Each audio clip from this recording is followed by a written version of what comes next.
Welcome to ecotopiaumedia. I am your host, Melissa McGinnis, joined by my co-host, Tom Wright, and we have a very special guest today joining us via Skype, the notable John Fagan. Nice to see you. Well, pleasure to be here. Where are you Skyping in from today? From Iowa. Iowa. They grow thank you all the corn and the soybeans. Yeah. And they grow Hawkeyes too, don't they? Yes, Hawkeyes. And actually, it's not well known, but it's one of the most fertile places for the natural production of ginseng. So the forests around here have a lot of ginseng in them.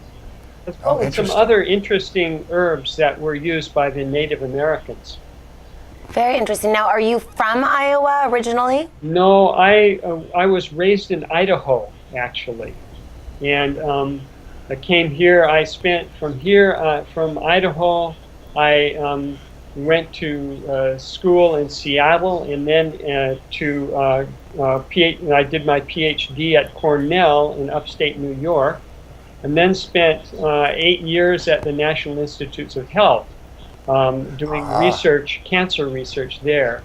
And then I was recruited as a young man to Maharishi University, where I've been a faculty member ever since, among other things.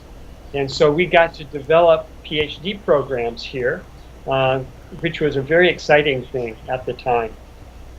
Well, what was your childhood like in Idaho?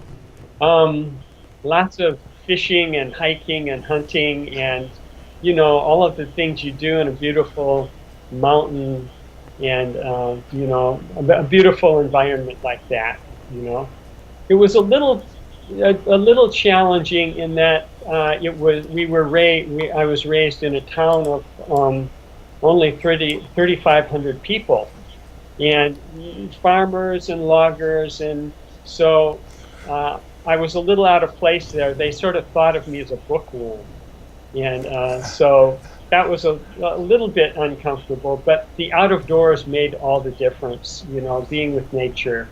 And that's what made it so, it really had a big effect on me, I think. Are you from a large family? Or I'm the oldest of 5. Oh, okay, that's relatively large. Mm-hmm. Okay, do people your siblings treat you like the older brother? Yeah. There were, it was 5 boys and a girl. And, oh my goodness. So we had a lively upbringing, What was the age range? What's the distance between you and the youngest? 10 years. So, 10 years. That's relatively rapid. Yeah, and so we all grew up together, and lots of interesting out-of-doors experiences, and lots of good family activities in those early days. Anything in particular you enjoyed doing outside? Almost anything, we were raised just downstream of the Selway Bitterroot wilderness area, and so in the summer that was sort of my stomping grounds, at least in the when I was a little older, and that area, it had you couldn't get to it by road. It was and even the trails were quite minimal, so you got to bushwhack, you got to use your compass a lot to get around. It was quite an exciting and interesting place to spend time, and the fishing was great, and all of those mountain lakes and streams. Yeah, it is amazing. Did you ever get lost or feel lost? I was an expert at getting lost. My wife still says that about me, that I love to explore, and we always get stuck in some weird place, and then we have to walk back, and it's just it's fun, to find new places. Yeah, you can always think about it long enough, you figure out where you came from. Yeah, it's not ever life-threatening. It's just interesting.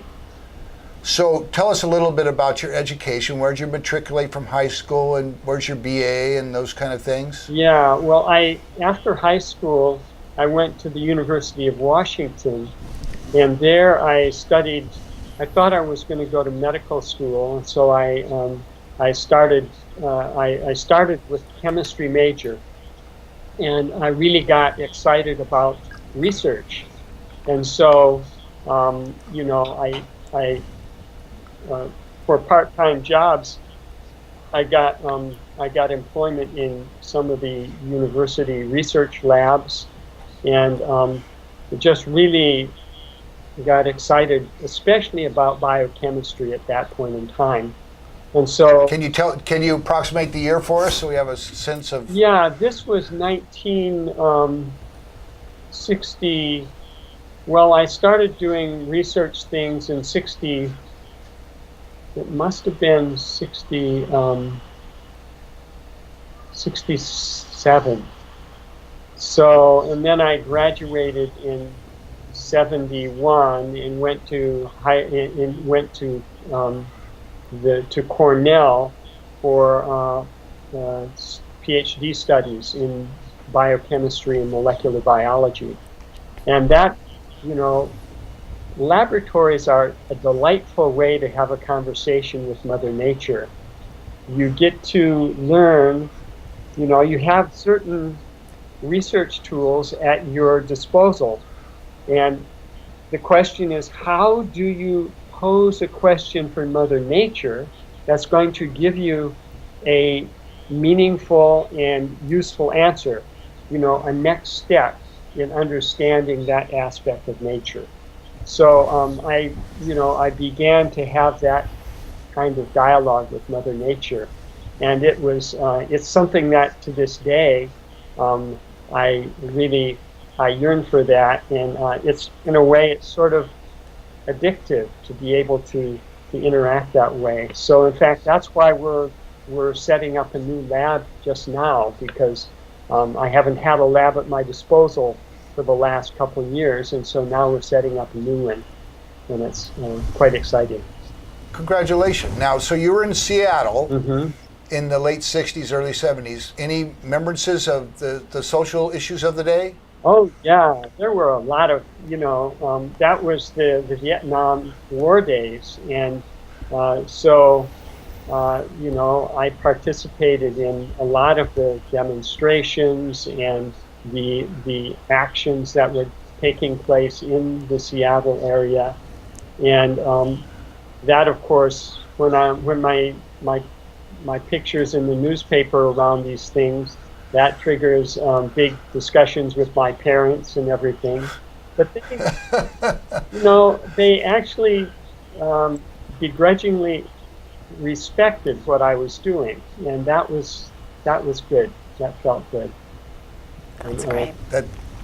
So, and it was also a time for me of expansion on another level. It was then that I got interested in meditation and learned transcendental meditation and began to explore that inner value of life as well as the outer value of the biological world.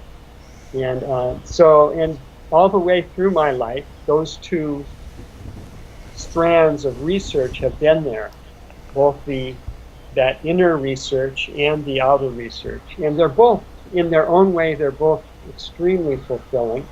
And over time, I've come to appreciate that the inner research, that research on the level of consciousness, is like a foundation for the outer research. To the extent that your awareness is open to what nature has to tell you, to that extent, the biological world, that aspect of Mother Nature, can really reveal herself to you. So it's been, it's been an interesting way that those two dimensions have interplayed during my years. Makes sense. Yeah, it does. It does. It does. It sounds. It's a holistic menu. Yeah. Well, thank you for having us, in regards to our level of consciousness, think a little bit higher. Yes, I appreciate it. Expanding. Yes, and I hope that we can follow up with you because I know you have so much more to talk about. So thank you for that bio, but we look forward to speaking with you again soon about some of the current work you're doing. Very good. Thank you, John. Thank you, John.